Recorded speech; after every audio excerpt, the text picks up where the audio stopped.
মাছ চাষি ভাই বোনেরা, আপনারা দেখতে পাচ্ছেন যে এই পুকুরটিতে কি পরিমাণ পাতা ঝরে পড়েছে।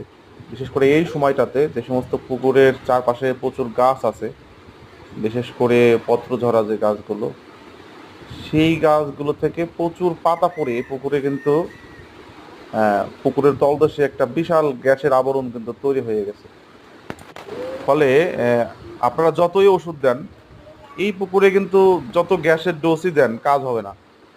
কারণ প্রচুর প্রতিনিয়ত কিন্তু পাতা পড়তেছে এবং পুকুরের পানির যে কোয়ালিটি সেটা কিন্তু নষ্ট করতেছে। তো এই এই পুকুরটাতে আমরা গিয়েছিলাম দেখতে।